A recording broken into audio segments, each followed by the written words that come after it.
स्वागत है आप सभी लोगों का इस चैनल पर दोबारा से। जैसे कि आप सभी लोग जानते हैं सीएमएस काफ़ी ज़्यादा ट्रेंड कर रहा है इस टाइम पर। बहुत सारे लोग इस एग्ज़ाम के बारे में जानना चाहते हैं क्योंकि इस तरह की जो वीडियोस है यूट्यूब पे बहुत लिमिटेड है, बहुत कम मात्रा में है। इसलिए मैंने सोचा कि जो इस फील्ड के सबसे बड़ा नाम है डॉक्टर वरुण अग्रवाल सर, उनको मैं बुलाऊँ इस चैनल के ऊपर। और सर वॉज काइंड एनफ कि वो इस चैनल पर आएँ और वो आज आपको एक्सप्लेन करेंगे सीएमएस के बारे में बेसिक से बेसिक बात, किन लोगों को ये एग्ज़ाम देना चाहिए, इस एग्ज़ाम को देके फ़ायदा क्या है, एलिजिबिलिटी क्राइटेरिया क्या है, उस एग्ज़ाम में पूछा क्या जाता है, जब इंटरव्यू होता है तो उस इंटरव्यू में आपसे क्या पूछा जाता है, क्या बेसिक बातें आपको ध्यान रखना होता है, कट ऑफ क्या रहती है, क्या इसके जो पर्क्स है, बेनिफिट्स है, एमबीबीएस स्टूडेंट को ये एग्ज़ाम क्यों देना चाहिए, सारी चीज़ें सर से पूछेंगे। Sir welcome to this channel once again. Thank you. CMS exam के बारे में सर आप बताना चाहें कि एक एमबीबीएस स्टूडेंट को या फिर कोई एफएमजी है उसको क्यों देना चाहिए एग्ज़ाम? देखो, CMS means combined medical services. ये यूपीएससी कंडक्ट करता है, तो अपने आप में एक ब्रांड वैल्यू है, पहली बात। दूसरी बात, ये इस एग्ज़ाम की खास बात क्या है, ये ऑफलाइन होता है। मतलब you have to fill the OMR sheet. शायद ये कोई ऐसा मेडिकल का एग्ज़ाम होगा जो ऑफलाइन होता होगा। इसमें आपको आंसर की भी मिलती है, क्वेश्चन पेपर भी मिलता है। ऑथेंटिक एग्ज़ाम है, साल में एक बार होता है। अब एमबीबीएस को क्यों देना चाहिए? सबसे पहली बात तो ये कि आपको अपनी प्रिपरेशन का लेवल पता चलता है।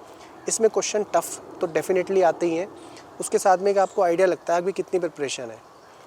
एमबीबीएस फाइनल ईयर भी इस एग्ज़ाम को दे सकता है, रिटन। इंटर्न तो दे ही सकता है, एफएमजी भी दे सकते हैं। तो बेसिकली यही एक ऐसा पहला एग्ज़ाम है एमबीबीएस लेवल पे जो आप दे सकते हो, जिससे आपको अपनी वैल्यू पता चलती है कि कितनी आपकी प्रिपरेशन है स्टडी की, या फर्दर आपका क्या रैंक आ सकती है। सर पैटर्न क्या होता है इस एग्ज़ाम का? बच्चे पूछते रहते हैं किस तरह का पैटर्न होता है। आप स्टेज वाइज अगर एक्सप्लेन कर पाए, जैसे प्रीलिम्स होता है, फिर उसके बाद कौन सा स्टेज होता है, इंटरव्यू में क्या होता है, थोड़ा इसमें पहले रिटर्न होता है। रिटर्न के बाद में अगर आपने रिटर्न में एक मिनिमम मार्क्स आपने क्वालिफाई किया है, उसी के बाद आप इंटरव्यू के लिए एलिजिबल हो। ठीक। इसमें अराउंड 500 से 1000 की सीट आती है पर ईयर। साल में एक बार एग्ज़ाम होता है कंबाइंड मेडिकल सर्विसेज का। पहले रिटर्न के 1 से 1.5 या 2 महीने बाद रिजल्ट आएगा। फिर आप इंटरव्यू के लिए आप जाओगे, फिर वहाँ से आपकी फ़ाइनल रैंक बनेगी। उसके बाद में फिर आपको फाइनल जॉइनिंग मिलेगी। अब जो आपका जॉइनिंग होता है एंड में, वो 4 कैडर में होता है, या तो सीजीएचएस या सीएचएस, एक ही बात है, category 1, railway, NDMC, MCD.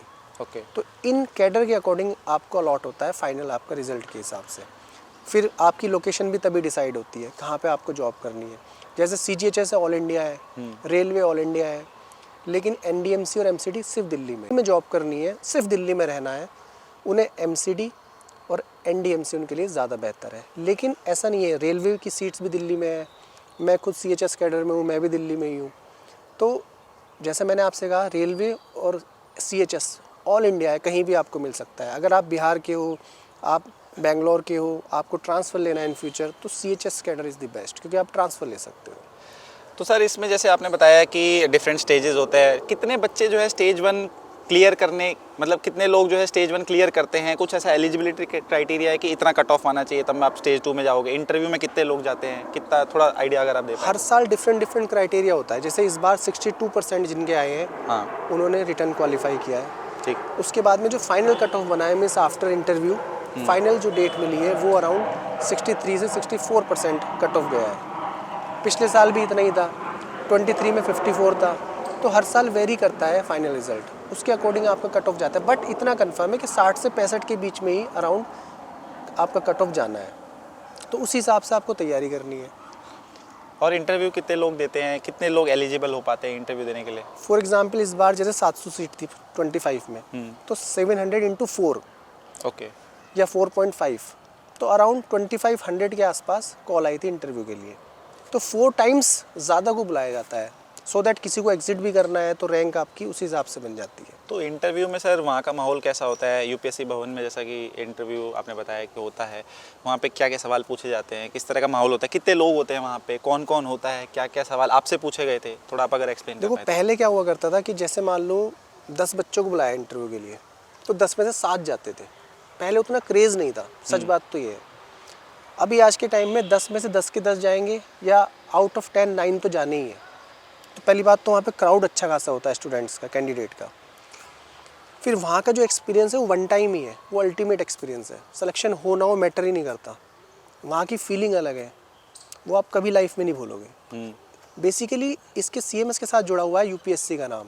Yes. तो वो बिल्डिंग में जाना, वो देखना, वहाँ बैठना, वहाँ वेट करना, फिर आपको कॉल करके अंदर बुलाएंगे, फिर वहाँ पे आप उस पैनल के सामने बोलना, एक अपने आप में डिफरेंट एक्सपीरियंस है। सिलेक्शन होना ना होना तो अलग बात हो गई है।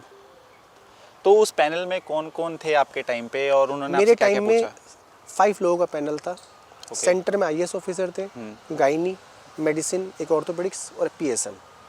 क्वेश्चंस भी स्पेसिफिक, तो हमारे जो जनरल क्वेश्चंस होते हैं, IQ टेस्ट होता है, वो IAS क्वेश्चन पूछते हैं। ओके। उसके बगल में मेडिकल बैकग्राउंड से जो हैं, जैसे ऑर्थोपेडिक्स वाले थे, PSM थे, मेडिसिन थे, तो उन्होंने फिर अपने नॉर्मल क्वेश्चन मेडिसिन के पूछे। बट जो मेन जो आपको जो ग्रिल करते हैं, जो सबसे ज़्यादा आपसे क्वेश्चन पूछते हैं, वो IAS ऑफिसर पूछते हैं।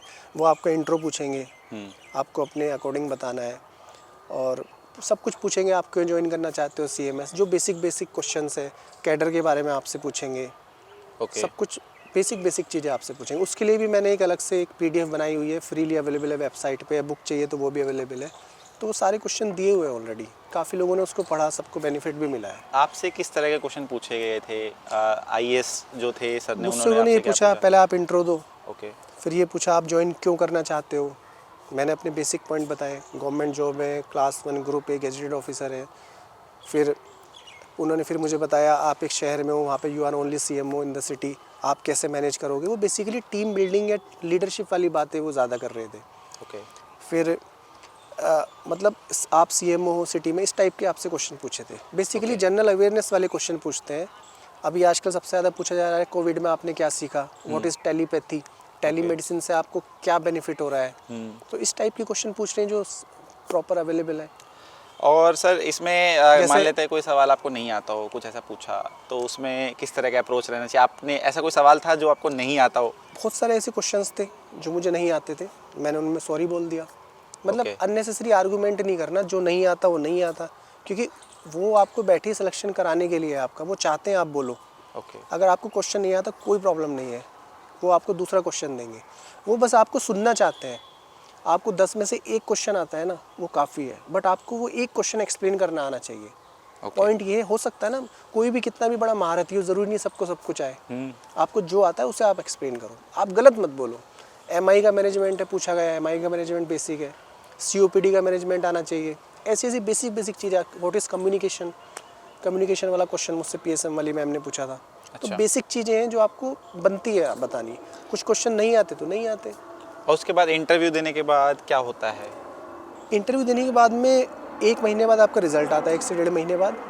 उसमें आपका पहले रैंक आएगा, सॉरी रोल नंबर आएगा कि आपका सिलेक्शन हो गया। ओके। फिर उसके कुछ दिन बाद आपका नंबर के साथ में कितने आपके मार्क्स आए हैं वो वाला रिजल्ट आएगा। फिर आपका कैडर आपको मिलेगा। कैडर चॉइस होता है या फिर आपको चॉइस फिलिंग करना है या आपकी ऑटोमेटिक देते रैंक हैं? ऑटोमेटिक होता है, रैंक Okay. के हिसाब से होता अच्छा। है। उसके बाद में फिर आपका जॉइनिंग लेटर आता है। तो ये पूरे साल का प्रोसेस है, इसमें टाइम लग जाता है। पहले रिटर्न होगा, फिर आप डेफ एप्लीकेशन, डिटेल एप्लीकेशन फॉर्म आप भरोगे। उसके बाद में डिटेल एप्लीकेशन फॉर्म के बाद में फिर आप इंटरव्यू वाला एग्ज़ाम दोगे, फिर उसके बाद फाइनल रिजल्ट बनेगा, फिर उसके बाद जॉइनिंग प्रोसेस चलेगा। तो ये पूरा 5-6 महीने का प्रोसेस है। सर मान लेते हैं कि जैसा आपने बताया कि ऑटोमेटिक कैडर जो है दिए जाते हैं रैंक के हिसाब से। मान लेते हैं कि मेरे को NDMC में आना है, तो फिर क्या अप्रोच है? मेरी मान लेते हैं रैंक 10 आ गई फॉर एग्जांपल, तो मेरे को NDMC में जाना है, तो क्या अप्रोच होगा? ऐसा कुछ कंफर्म नहीं कह सकते। ऐसा नहीं होता। हाँ, वो डिपेंड करता है कितनी वैकेंसी अवेलेबल है। कई बार NDMC में 1 सीट आती है, कई बार 4 आती हैं। तो ये जो एलोकेशन है ना, ये हमारे हाथ में नहीं है। ओके। बट ये बात कंफर्म है, अगर आपको NDMC मिल गया तो फिर आप उसको चेंज नहीं कर सकते। अच्छा। जो कैडर अलॉट हो गया वो हो गया। तो मतलब आपका कहने का मतलब है कैडर इज ऑटोमेटिकली अलोकेटेड। हाँ, depending on your rank, depending on the location, vacancy है नहीं है ना। मान लो आपने बेंगलोर भरा है, बेंगलोर में NDMC नहीं है तो आपको नहीं मिलेगा। ठीक। आपने दिल्ली भरा, आपकी रैंक अच्छी है, और भी फैक्टर हैं। तो बहुत सारे फैक्टर हैं जो डिसाइड करेंगे आपको क्या मिलना है। इसमें कुछ भी कंफर्म गाइडलाइन नहीं है, ऐसा कोई ज़रूरी नहीं है। तो एंट्री लेवल पे सैलरी क्या मिलती है, क्या पर्क्स होते हैं इसके साथ साथ? आप इसके साथ साथ क्या क्या चीज़ें एक्स्ट्रा कर सकते हैं, क्या क्या चीज़ें नॉट अलाउड होती है, वो सारा अगर आप बता पाएँ तो। देखो, ये एक सिंपली गवर्नमेंट जॉब है। ओके। क्लास 1 ग्रुप एक गेजेटेड ऑफिसर की जॉब है, जो एक सरकारी हम we comes under the CCS rules में आता है। बेसिकली CMS की क्लास 1 ग्रुप 1 गेजेटेड ऑफिसर की जॉब है। इसमें 5 कैडर हैं। हर कैडर के अपने अपने बेनिफिट है। एंट्री लेवल पे सैलरी अगर दिल्ली की बात की जाए तो 1,15,000 की 15,000 10,000 थोड़ा वेरी करती है। हर साल टैक्स, हर महीने टैक्स थोड़ा चेंज होता है, तो आप 1,10,000 से आप स्टार्ट मानो। उसके बाद में अभी 8th पे कमीशन आने वाला है तो डेफिनेटली सैलरी तो इंक्रीज़ होगी। फिर उसके बाद में प्रमोशन के बाद सैलरी आपकी पे लेवल 11 हो जाती है, फिर 12 हो जाती है, 13 हो जाती है, ऐसे पे लेवल इंक्रीज़ होता है फॉर एवरी प्रमोशन। ओके। बाकी बेनिफिट में ये है, देखो सबसे बड़ा बेनिफिट तो ये है कि आप अर्ली एज में आपको गवर्नमेंट जॉब मिल रही है। गवर्नमेंट जॉब जितने लोग जानते हैं या जिनको अभी आइडिया है गवर्नमेंट जॉब का, जो हमने सुना है बचपन से, वो देख भी रहा हूँ मैं। जितनी जल्दी आप सरकारी नौकरी में एंटर हो जाओ, भले ही आप कुछ भी हो, कि चाहे आप क्लास 4 हो, उतना अच्छा है। अगर आपको सरकारी नौकरी करनी है तो जल्दी से जल्दी एंटर हो जाओ। जैसे कुछ लोग CMS में 25 साल के आ जाते हैं, अब उन्हें 65 साल पर रिटायरमेंट होना है, तो 25 यानी 40 ईयर आप गवर्नमेंट जॉब में रहोगे। तो इस जॉब का बेनिफिट है, किसी भी सरकारी जॉब का बेनिफिट तब ज़्यादा है जब आप एज सुन एज पॉसिबल अपनी अर्ली एज में आप ज्वाइन करते हो। ये बात जिन लोगों के घर में सरकारी लोग हैं वो बता सकते हैं। इसके साथ में जैसे रेलवे आपको एडिशनल बेनिफिट देगा पीजी करने के लिए। MCD में भी आपको बेनिफिट, तो पीजी आप कर सकते हो। आफ्टर 3 ईयर आपको EOL मिलती है और 5 ईयर में आपको प्रॉपर स्पॉन्सर सीट मिलती है, जिसमें कि आप पीजी कर सकते हो। आपको सारा बेनिफिट जो आपकी पे है वो गवर्नमेंट ऑफ इंडिया आपको देगी। तो मतलब सर, अगर मान लेते हैं किसी स्टूडेंट को पीजी देना है, वो CMS उसने ज्वाइन कर लिया है, किसी पोस्ट पर है वो, तो उसका क्या प्रोसीजर होता है? क्या नीट पीजी में उसे कोई स्पेशल कोटा मिलता है या क्या जब प्रोसीजर आप होता है? INI सेट का पेपर उठा के देखोगे पीजी का, उसका जो आप नोटिफिकेशन होता है तो उसमें स्पॉन्सर सीट लिखी होती है। अच्छा। उसका अलग से परफॉर्मा होता है, वो आपको फिल करना होता है। DNB में भी इसकी सीट होती है, रेलवे में तो ये DNB भी कराता है। सर, आप अगर प्रिपरेशन के बारे में आपसे पूछूं तो आप किस तरह से, आपने एक बुक भी लिखी है टारगेट CMS, मैं बताना चाहूँगा सर की बहुत पॉपुलर बुक है CMS कैटेगरी में, it was a best seller last year और सर ने अभी रिसेंटली भी लॉन्च करी है। तो सर आप अगर प्रिपरेशन पार्ट में थोड़ा सा एक्सप्लेन करें, किस तरह से प्रिपरेशन करनी चाहिए किसी स्टूडेंट को, नीट पीजी से किस तरह से थोड़ा सा डिफरेंट है और क्या अप्रोच रहना चाहिए? देखो हर एग्ज़ाम का अपना अपना पैटर्न होता है। INI सेट का अपना पैटर्न है, नीट का अपना पैटर्न है, CMS का अपना पैटर्न है। हर एग्ज़ाम का डिफरेंट पैटर्न है। CMS को क्वालिफाई करने के लिए, सिलेक्शन लेने के लिए हमें ये जानना ज़रूरी है उसका कट ऑफ कितना जा रहा है। हर साल वही 60-65 इतना ही कट ऑफ जा रहा है। इस बार भी 63% गया है कैटेगरी 1 में, 2 में तो और भी कम है। तो जब हमें कट ऑफ पता होगा तो हमें पता होगा हमें क्या पढ़ना है। फिर और आप बाकी आप पेपर उठा के देखो तो आपको पता चलेगा यार 70% तो टॉपिक ही रिपीट हो रहे हैं, लेकिन हर बार डेप्थ बढ़ती जा रही है टॉपिक की। जैसे हार्ड साउंड है, अब उसकी डेप्थ बढ़ती जा रही है। तो आपको सेलेक्टेड टॉपिक पढ़ने हैं, उन्हीं पे ज़्यादा फोकस करना है जो हर बार पूछे जा रहे हैं टॉपिक। क्रोमोसोम है, ट्यूबरक्लोसिस है, OCP है, गायनी है, फाइब्रोइड है, या सर्वाइकल कार्सिनोमा है, ठीक है। हर बार रूमेटॉइड अर्थराइटिस ही क्यों आ रहा है, ठीक है, RE क्यों पूछा जाता है, एनकाइलोजिंग स्पॉन्डिलाइटिस ही क्यों पूछा जा रहा है, गाउट ही पूछा जा रहा है, कभी पूछ रहे हैं यूरिक एसिड का क्रिस्टल कैसा है। तो बेसिक क्वेश्चन है, इतने रिपीटेड जो टॉपिक है वो आपको ज़रूर पढ़ने हैं। तो उससे आपको आइडिया लग जाएगा कि यार मुझे क्या पढ़ना है, और जो बल्कि टॉपिक है अननेसेसरी वो मत पढ़ो आप। तो सेलेक्टिव पैटर्न है क्वेश्चन। हाँ, अब प्रॉब्लम क्या है, जब इतना आसान है तो सिलेक्शन लेने में क्या प्रॉब्लम है? फिर तो हर कोई ले लेगा। प्रॉब्लम क्या आती है? Time management. क्वेश्चन बड़े लेंदी है, एक क्वेश्चन 4 क्वेश्चन के बराबर है, 1 2 3 4 ऑप्शन नहीं है इसमें। 1 2 3 4 के बाद में फिर क्रॉस मैचिंग वाले ऑप्शन आ रहे हैं, तो आपको एक क्वेश्चन में 4 क्वेश्चन का टाइम लग रहा है, इसीलिए टाइम मैनेजमेंट आपका फेल हो जाता है। 120 मिनट में 120 क्वेश्चन करने हैं, 2 घंटे में 120 क्वेश्चन करने हैं, तो उसमें क्या होता है, एक क्वेश्चन में आपको टाइम ज़्यादा लग रहा है, तो आप होता क्या है, आपका पेपर छूट जाता है। इतना लेंदी पेपर आता है, चाहे वो 1 हो चाहे 2 हो।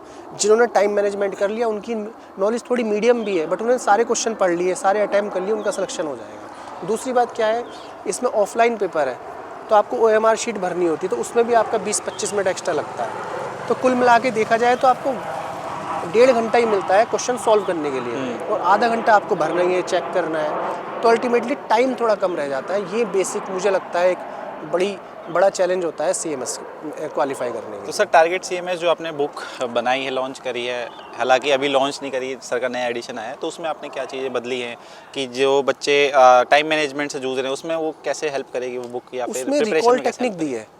अब जैसे किसी ऑप्शन में दिया हुआ है ऑल, नन, ऑलवेज, 100%, 0%, इसका मतलब वो ऑप्शन गलत है। ओके, मैक्सिमम चांस ये है कि वो गलत है। गलत है। ओके। तो ऐसी मैंने जैसे 4 क्वेश्चन थे जो 25 में आए हैं, वो इसी प्रिंसिपल पे बेस्ड है। तो कुछ ऐसे क्वेश्चन है, कुछ ऐसी रिकॉल टेक्निक है, क्वेश्चन सॉल्विंग टेक्निक है जो जिससे हम सॉल्व कर सकते हैं।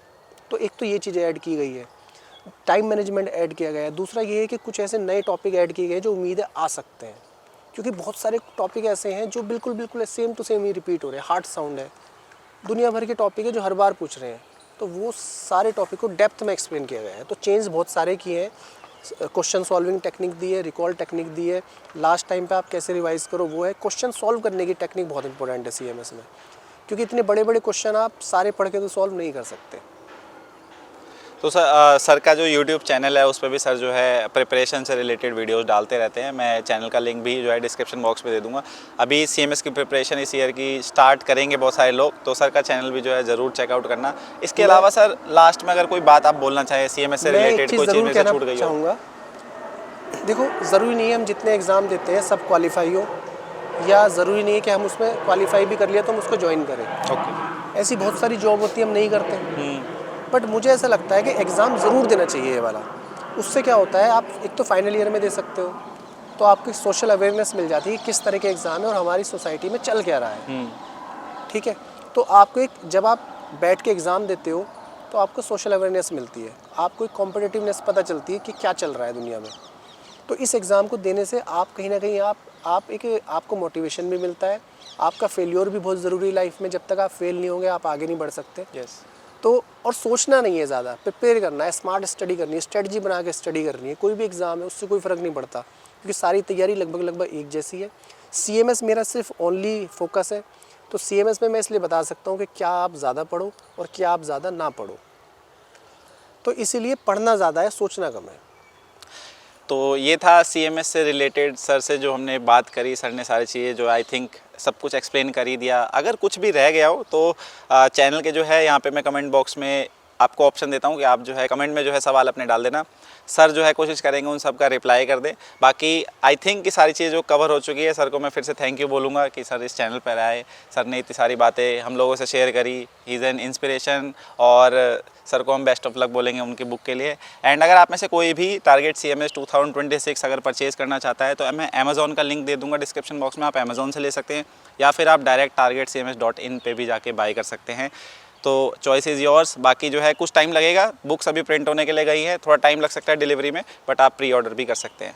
सो यही था इस वीडियो के अंदर। हम इसी तरह की और भी वीडियोस बनाते रहेंगे, नॉलेजेबल प्रोडक्टिविटी वीडियो इस चैनल पर मैं डालता रहूँगा। Thank you for watching this video. मिलते हैं नेक्स्ट वीडियो में, तब तक के लिए बाय बाय, नमस्ते, जय हिंद। Thank you.